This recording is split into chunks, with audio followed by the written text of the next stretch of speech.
Surat Yasin diturunkan di Mekah. Dia termasuk surat Makkiyah dan isinya menjelaskan tentang akidah diantaranya, ya.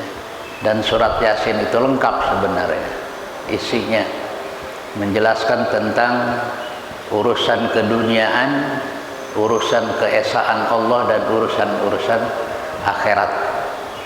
Di sini urusan akidah, di mana Abu Jahal dan kawan-kawannya tidak mempercayai dengan kerasulan Nabi Muhammad, maka sekaligus dia tidak percaya juga dengan apa yang dibawanya, apa yang diberitakannya berupa wahyu atau firman Allah Subhanahu wa taala.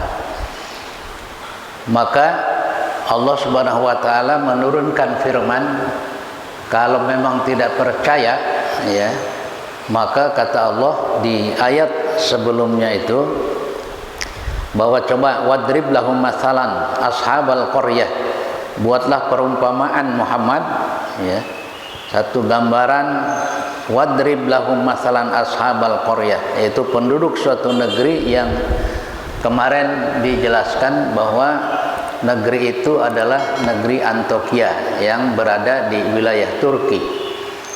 Nah, antara Turki dan Syria atau Damaskus, ya.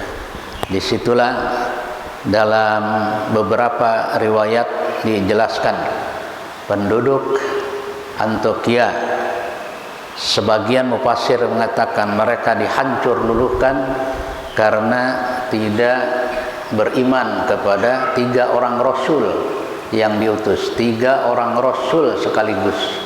Pertama 2 orang, kemudian diperkuat oleh Rasul yang ketiga. Ternyata masih tetap mereka ingkar. Padahal Rasul yang diutus kepada mereka itu jelas membawa bukti-bukti kebenaran, bukti-bukti kebenaran. Setiap Rasul yang diutus pasti membawa bukti-bukti kebenaran. Apakah Rasul itu langsung dari Allah atau Rasul itu utusan, ya, Rasul itu sendiri? Kalau utusan itu bukan Rasul yang datang dari Allah, maka Allah membekali mereka itu dengan yang disebut maunah atau karomah, gitu. Bapak kalau baca sejarah para Sunan Kalijaga, Sunan Muria, Sunan Ampel, Sunan Sembilan, Wali Songo, itu semuanya itu punya karomah. Punya karomah, punya kelebihan yang orang lain tidak diberi.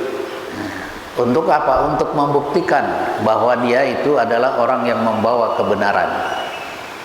Dakwah di Nusantara sekian lama dan benar-benar mereka sukses, ya, dengan gaya dan cara mereka sendiri, bagaimana merangkul orang-orang yang sudah punya agama. Tidak mudah, tidak mudah.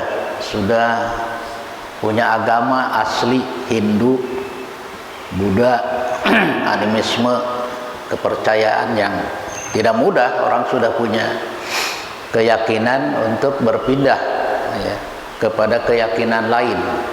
Tapi dengan cara bagaimana mereka begitu luasnya, begitu hebatnya, ya, mengajak, ya, merangkul mereka sehingga mereka nurut dan menerima Islam dengan lapang dada. Itu dakwah Wali Songo. Kembali ke ayat, bagaimana dakwah para Rasul, 3 orang yang diutus oleh Allah ke suatu negeri yang dikenal dengan Antokia itu, mereka benar-benar menolak. Kemudian 3 orang Rasul ini berusaha untuk dibunuh. Mereka sudah siap untuk membunuhnya, ya, dengan cara merajam, dirajam. Kalau kalian tidak pergi dari sini, akan kami rajam, akan kami rajam. Kemudian datang seorang laki-laki. Nah, ini ayat 20. Laki-laki ini namanya Habib An-Najjar. Habib An-Najjar. Hampir di seluruh tafsir Al-Quran sepakat bahwa laki-laki yang membela tiga orang Rasul ini, kaum yang dihadapi itu supaya percaya, supaya percaya. Wajah amin aqsal Madinah rajulun yas'a qala ya qaumi ittabi'ul mursalin. Wajah amin aqsal Madinah, dan datang seorang laki-laki dari ujung kota. Yas'a dengan tergesa-gesa. Kalimat yas'a ini satu rumpun dengan akar kata sa'i. Kalau ibadah haji, ibadah umroh itu ada manasik yang namanya sa'i. Orang mengartikan lari-lari kecil, padahal sa'i itu sebenarnya mencari sesuatu, awalnya mencari sesuatu dengan serius. Bagaimana Siti Hajar berupaya dan sangat berharap untuk mendapatkan setetes air, atau seteguk air. Bayinya kehausan, dia sendiri kehausan. Dia tidak apa-apa kehausan sampai mati ketimbang bayinya yang kehausan. Dia membela Ismail yang masih merah itu dengan tidak lagi keluar asinya, mencari air, lari dari Safa ke Marwah. Inna Safa wal Marwata min sya'airillah. Sa'i, dengan sungguh-sungguh mencari. Nah, memang diikhtiarkan seperti itu dalam kehidupan ini. Kita harus terus sa'i sebenarnya, ikhtiar dengan sungguh-sungguh untuk memperoleh ridho Allah, untuk mendapatkan pahala atau ganjaran yang sudah disiapkan oleh Allah kepada siapa saja yang mau.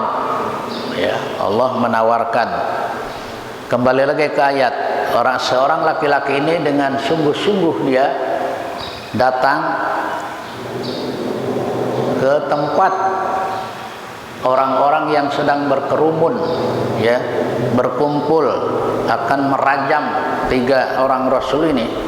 Qala ya qaumi ittabi'ul mursalin. Dia berkata, wahai kaumku, wahai penduduk Antioquia, ittabi'u, ikuti coba oleh kalian ini mursalin, para utusan ini. Mursalin bentuk jama sama dengan rusul. Kalau satu rasul, kalau jama mursalun atau mursalin.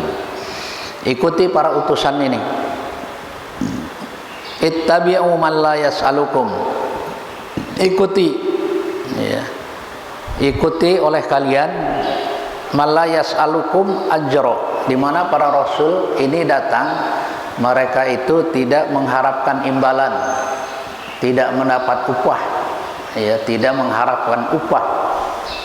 Jadi orang yang dakwah fisabilillah, mengharap keridhaan Allah, mereka itu tidak mengharapkan imbalan dari manusia, diupah tidak diupah, mereka tetap akan berdakwah, mengajak manusia ke jalan atau menyampaikan dakwah Islam supaya mereka menerima, dan mereka selamat dari bahaya, baik di dunia terlebih-lebih di akhirat nanti.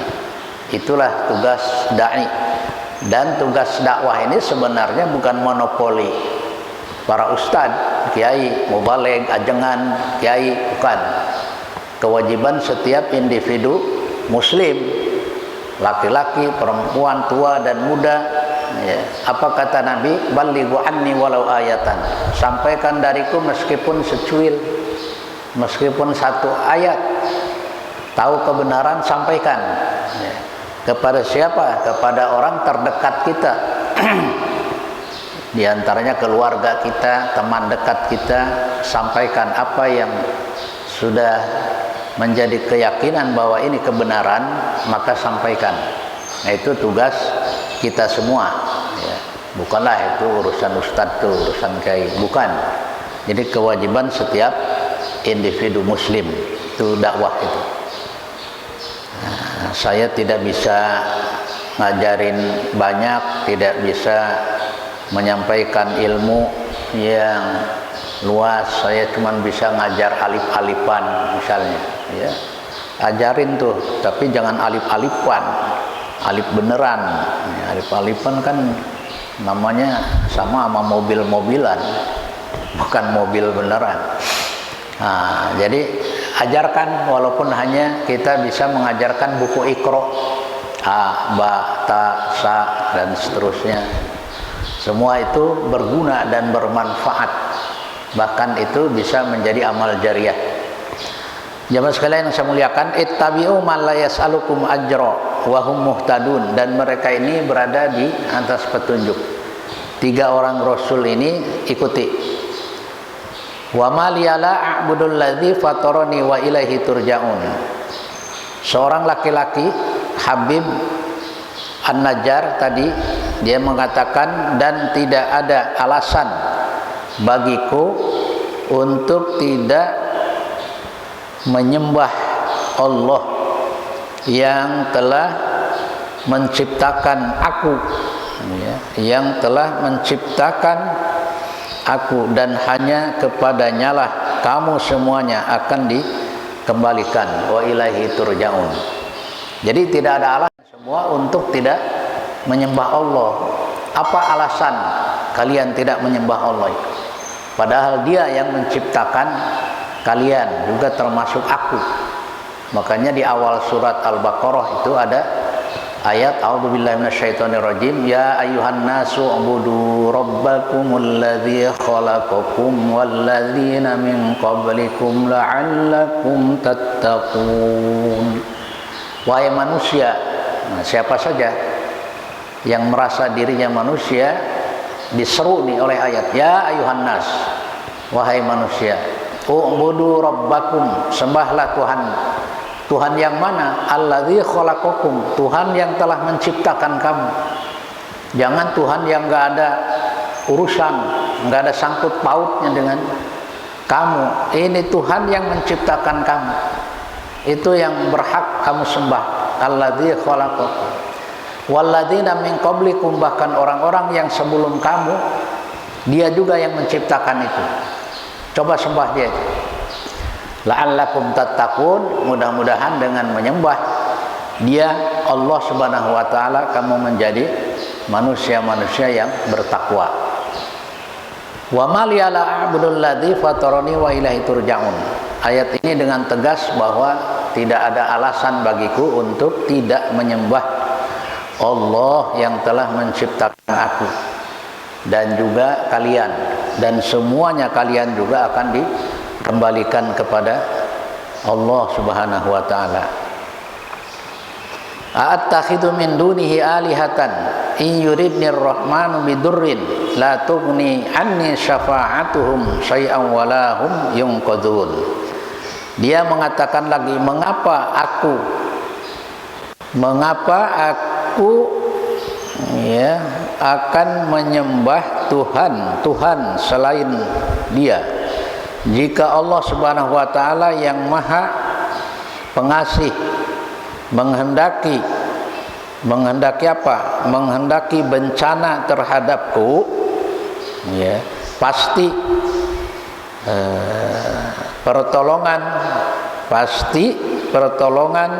mereka tidak berguna sama sekali. Kalau Allah menghendaki celaka kepada seseorang, jangankan 1-2 orang, seluruh dunia tidak bisa menolongnya, ya. Apabila Allah memberikan hidayah kepada seseorang, maka tidak ada yang sanggup untuk menghalanginya, ya, walaupun manusia sebanyak apapun. May yahdillah fala mudhillalah wa may yudlil fala hadiyalah, atau may yahdihillah fala mudhillalah wa may yudlil falan tajida lahu waliyan mursyida. Tidak ada seorang pun apabila Allah telah membiarkannya sesat, tidak ada seorang pun yang bisa memberinya petunjuk. Sebaliknya, apabila Allah memberi petunjuk kepada seorang hamba, maka tidak ada satupun yang sanggup untuk menghalanginya atau menyesatkannya. Itu kata Habib An-Najjar. Apa yang terjadi? Inni idzal lafi dhalalim mubin.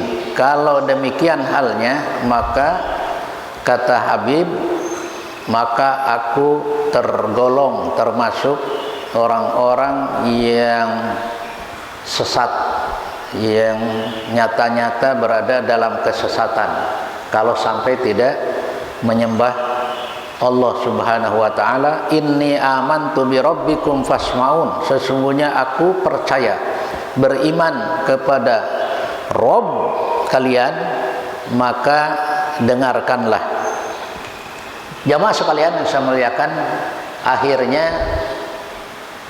3 orang Rasul ini dirajam, termasuk Habib An-Najjar itu disiksa dengan siksaan yang mengerikan, ditendang, diinjak-injak sampai terburai ususnya, luar isi perutnya.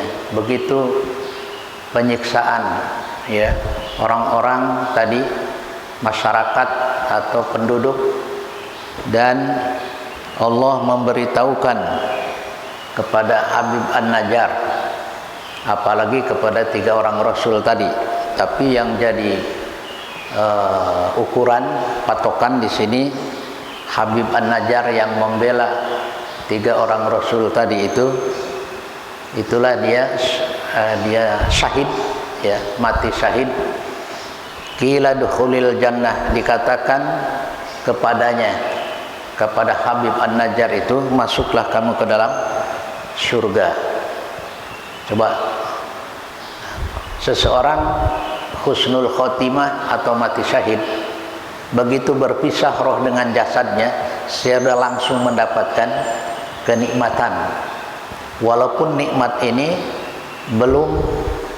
belum sepenuhnya, karena sepenuhnya nanti di surga. Tapi masuk ke alam barzakh itu sudah mendapatkan gambaran nikmat surga, taman di antara taman-taman surga.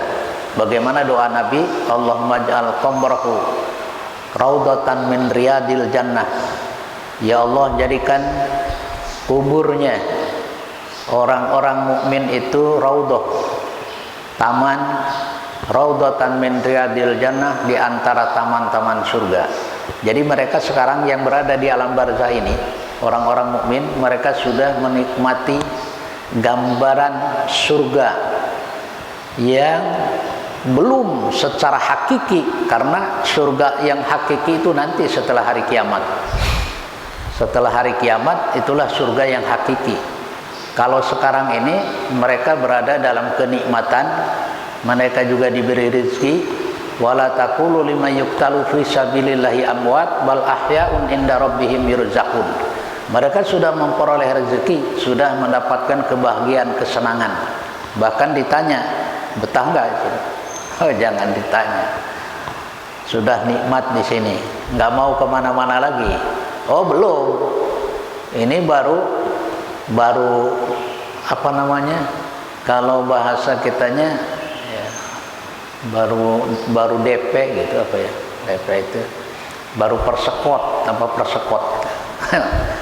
Nanti ya, hakikatnya itu nanti ya, setelah kiamat itulah hakikat surga yang sebenarnya. Tapi keberadaan mereka ini sudah bahagia, sudah senang. Bahkan kata Allah memberitahukan bagaimana perkataan Habib An-Najjar ini, qala ya laita qaumi ya'lamun fi dadkhulil jannah. Qala ya laita qaumi ya'lamun. Aduh, kata Habib An-Najjar, kalau saja mereka ini yang menyiksa ya para rasul dan yang membunuh saya, kalau saja tahu, tentu mereka tidak berbuat begini. Dia kira ya tidak ada balasan dari Allah. Ini buktinya saya nih, seolah-olah begitu Pak. Ini buktinya saya sudah merasakan bagaimana Allah memberikan ganjaran imbalan kepada saya. Qala ya laita qaumi ya'lamun. Sekiranya kaumku tahu ini. Begitu ikhlasnya ya dia itu ya, walaupun dengan tadi resiko udah tahu. Bayangkan saja orang sebanyak itu membela orang yang sedikit. Resikonya dia sudah tahu itu, tapi dia laksanakan, dia lakukan walaupun resiko itu seperti itu. Karena iman yang mendorong dia itu, bima ghafarali rabbi wa ja'alani minal mukramin. Apa yang menyebabkan Tuhanku ya, apa yang menyebabkan Tuhanku itu, bima ghafarali rabbi wa ja'alani minal mukramin, mengampuni aku dan juga menjadikan aku termasuk orang-orang yang dimuliakan. Mulia Pak, orang yang seperti ini mulia sekali, yang mengatakan ini Allah. Wa ma anzalna ala qaumihi min ba'dihi min jundim minas samai wa ma kunna munzilin. Wa ma anzalna ala qaumihi min ba'dihi min jundim minas samai wa ma kunna munzilin. Kalau saja Allah Subhanahu wa taala ya untuk menghancurkan suatu kaum seperti ini, penduduk Antioquia tadi, itu tidak perlu Allah menurunkan bala tentara dari langit, tidak perlu. Tidak perlu. Ingkanat illa soihatan, cukup dengan satu kali suara. Ya. Dengan suara aja, suara yang sangat keras sehingga mereka terkapar dan mati semuanya. Apakah suara itu sampai memecahkan gendang telinga atau bagaimana? Yang jelas beberapa kaum terdahulu Allah hancurkan dengan suara yang keras. Baik itu kaum Ad misalnya ya, kaum Samud, mereka itu dihancurkan dengan suara yang sangat keras dan mereka terkapar pada mati, bergelimpangan di rumahnya. Ingkanat illa soihatan, sama penduduk ini juga Allah hancurkan ya. Mereka diberitahukan ya, ayat ini di hadapan Abu Jahal dan CS-nya, orang-orang kafir Quraisy itu. Ya biasa saja, itu kan cerita, itu kan dongeng, tidak akan menimpa kami ya. Begitu Abu Jahal menentang ya, azab Allah, dan apa balasan? Ternyata ketika terjadi perang Badar, dia tewas di perang Badar ya.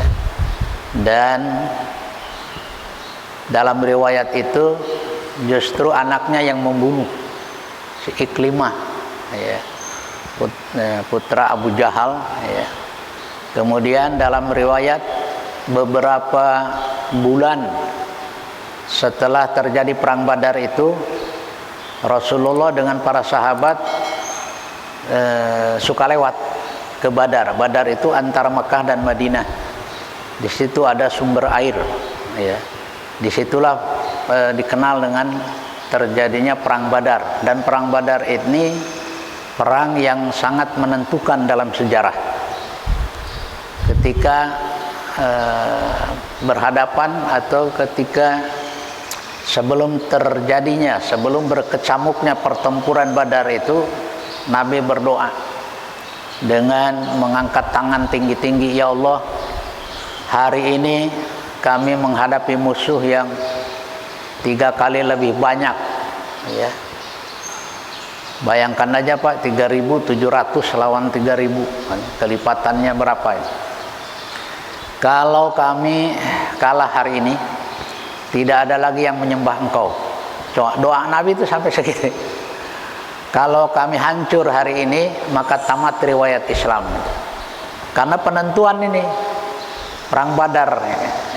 Kalau kami hancur hari ini, tidak ada lagi yang menyembah engkau.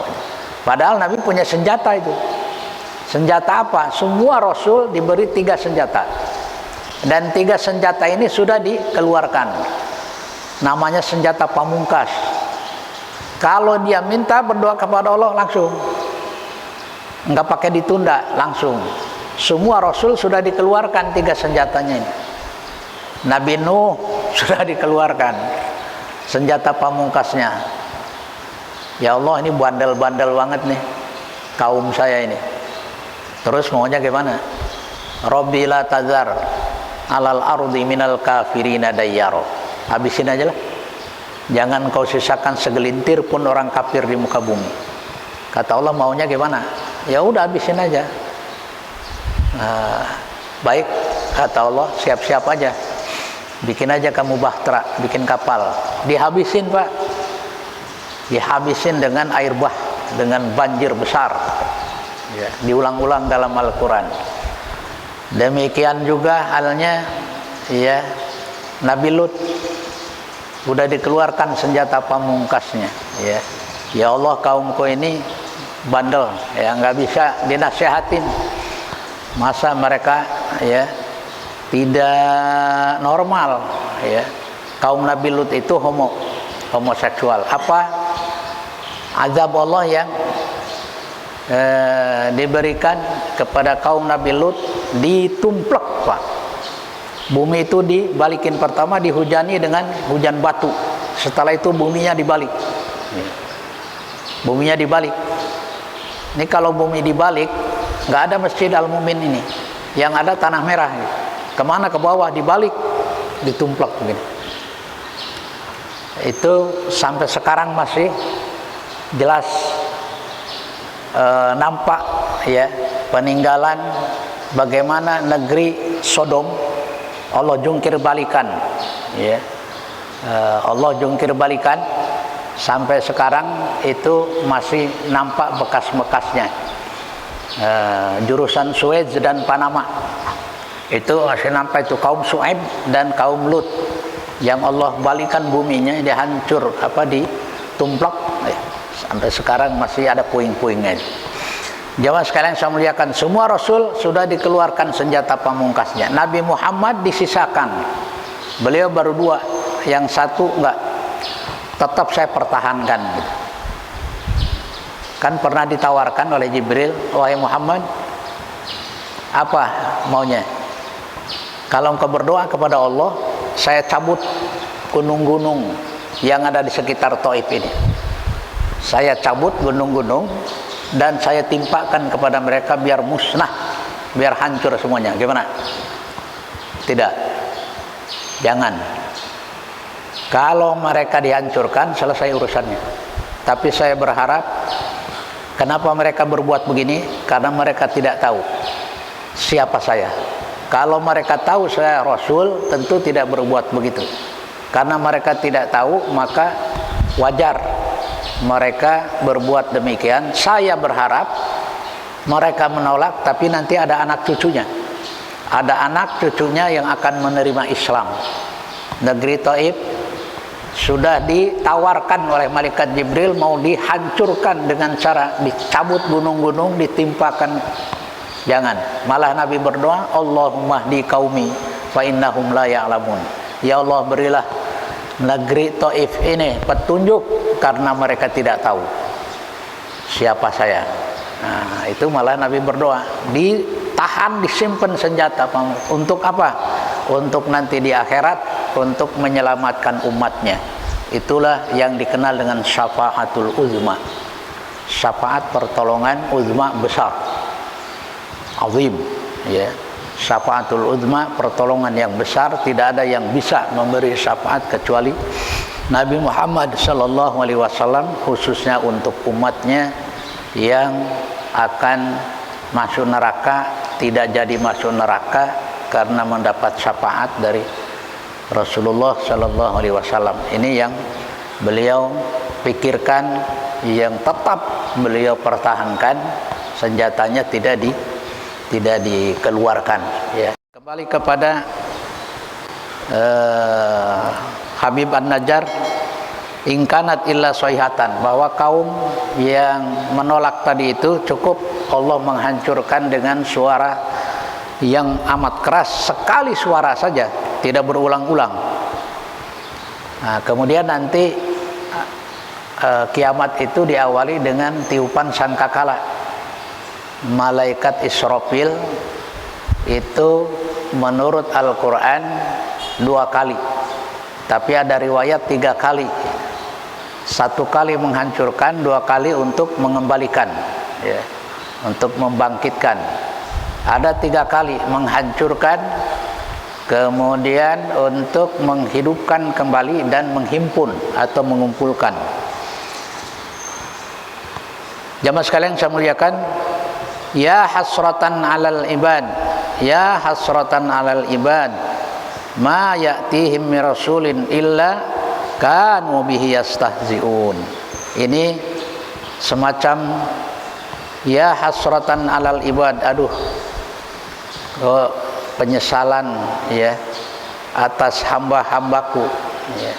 Di sini mufassir berbeda pendapat. Pertama, penyesalan atas hamba-hamba yang menolak kebenaran, yang mereka diutus para rasul ke sana tetapi mereka tidak merespon, bahkan mereka berusaha untuk mengusirnya, membunuhnya. Ma ya'tihim mir rasulin illa kanu bihi yastahzi'un, ya. Allah Subhanahu wa taala menjelaskan ini, setiap datang seorang rasul kepada mereka, mereka selalu mengolok-olokkannya. Nah, tidak terlepas dari Nabi Muhammad sallallahu alaihi wasallam yang juga diperolok-olok, ya, oleh kafir Quraisy. Bahkan beliau juga berusaha untuk dibunuh, ya. Dikepung rumahnya, dan mereka mengumpulkan para pemuja dari setiap suku supaya tidak bisa menuntut balas. Tetapi Allah Subhanahu wa taala menjelaskan juga dalam surat Yasin ini, beliau diselamatkan oleh Allah. Bahkan mereka yang berusaha untuk membunuh itu, mereka tertidur, ya, di sekeliling rumah Nabi. Tidur, Pak, nggak bisa ditahan ngantuknya itu. Udah gampang bagi Allah, ya. Tidur ya, udah tidak bisa bangun lagi. Begitu Nabi sudah pergi, mereka sadar, wah, kita ketiduran nih semuanya nih. Coba periksa, udah langsung tabrak aja lah, tendang aja pintunya. Begitu dipaksa, ya, mereka masuk. Yang ada siapa di dalam? Yang ada Ali, ya. Siapa Ali? Sepupunya, ya, anak pamannya, sekaligus mantunya. Li, kenapa di sini? Ya, kenapa emang? Ya. Mana Muhammad? Ya, nggak tahu. Kok nggak tahu? Coba kalau kita, Pak, orang Indonesia mencari buronan, kemudian taruhlah misalnya tahu rumahnya, kemudian diserang rumahnya, lalu si buronan ini tidak ada, yang ada orang lain di situ, pasti dipaksa itu. Masa kamu nggak tahu? Pasti kamu tahu. Dia yang jadi ban serepnya itu, pasti dia yang akan jadi bulan-bulanan. Orang Arab enggak. Orang Arab itu punya sifat kejujuran, ya. Punya sifat kejujuran itu dari dulu sampai sekarang. Satu, menghormati tamu, apalagi tamu Allah. Tamu Allah ini kan jamaah haji, jamaah umrah itu tamu Allah. Itu berebut, Pak, bagaimana mereka ingin melayani tamu Allah. Tamu biasa saja dia hormati. Itu kelebihan orang Arab. Kemudian juga tidak ingkar janji orang Arab itu, dan juga tidak khianat tadi. Kan harusnya habis ini Ali ini jadi bulan-bulanan, diseret keluar, disiksa, kalau perlu dibunuh kan. Tapi enggak, Muhammad kemana? Ya enggak tahu. Enggak mungkin enggak tahu. Kamu tahu, saya enggak tahu. Nah, saya dari sore di sini. Ya udah enggak dia apa-apain. Yang dicari bukan sasarannya. Bener kamu nggak tahu? Bener saya nggak tahu. Ya udah, aman. Kalau orang kita lain tuh, bahkan tangkap dulu, ya, bawa dulu ke kantor, ya, urusannya nanti. Coba, kan kadang-kadang prosedurnya begitu ya. Nah, jamaah sekalian yang saya muliakan, sedikit lagi.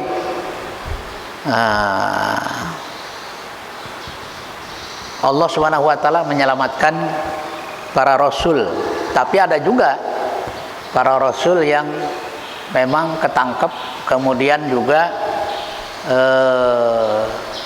ya seperti Zakaria. Nabi Zakaria dikepung oleh kaumnya, ya, mendakwahi mereka, kemudian lari ke hutan. Sampai ke hutan itu dia bingung, kehilangan jejak, mana orangnya. Datang setan, kata setan, nyari apa? Ada orang lari nggak di sini? Ada. Mana? Ayo masuk ke kayu. Masuk ke bawah. Dari mana? Lewat jalan. Nggak ada lubang, nggak ada apa. Kata setan, kerja dia itu. Kalau nggak percaya ada di dalam kan. Akhirnya digerdani. Ya, kalau orang berdiri ukuran lehernya seberapa? Kalau mau digerdani sampai leher aslinya kira-kira. Kalau sampai teriak lebih dari satu kali, gugur dalam riwayat. Tapi kalau satu kali wajar. Jadi begitu terjadi pas kena lehernya, di pohon, di tengah di dalam pohon, begitu lagi pelan-pelan sampai lehernya teriak juga. Zakaria sakit juga itu. Jauh sekalian bisa muliakan. Nah, itu diantara rasul ada ya, mereka yang berhasil, yang gagal. Tapi semua itu mata rantai perjuangan dakwah para rasul yang terus Allah mengirimkan rasul yang paling banyak ke Bani Israel. 124.000 nabi. Saya lagi 124.000 nabi. Jumlahnya yang diutus Allah. Kemudian rasul itu sekitar 600 sekian. Yang wajib kita ketahui dalam Al-Quran itu 25 saja. Mulai dari Adam sampai Nabi kita Muhammad Sallallahu Alaihi Wasallam. Sekali lagi semuanya perjuangannya mata rantai. Tidak ada kejayaan di masa Nabi Sulaiman tanpa perjuangan para rasul sebelumnya. Bagaimana Nabi Musa berjuang, itu puncaknya keberhasilannya pada masa Nabi Sulaiman alaihissalam. Tidak ada rasul yang paling sukses kecuali Sulaiman bin Daud. Sulaiman putra Daud, bapaknya rasul, Nabi juga Sulaiman rasul dan Nabi. Tapi orang-orang Barat lebih menyebutnya dengan king.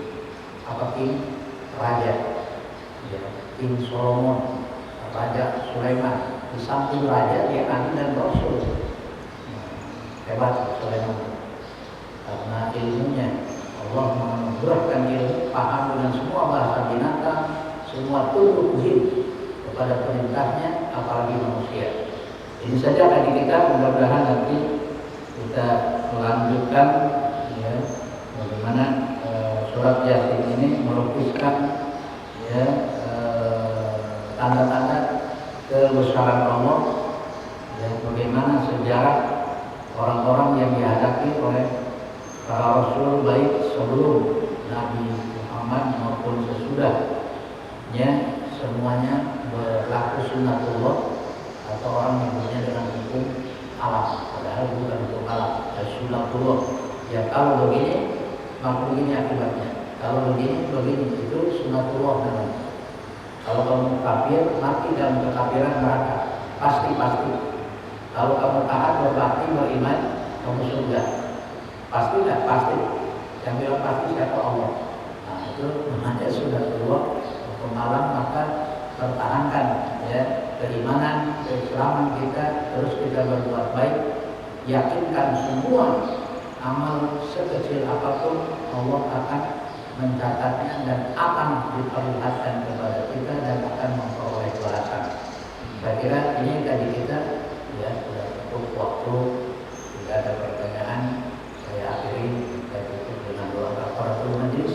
Subhanallahumma wa bihamdika, asyhadu an la ilaha illa anta, astaghfiruka wa atubu ilaik. Assalamualaikum warahmatullahi wabarakatuh. Waalaikumsalam.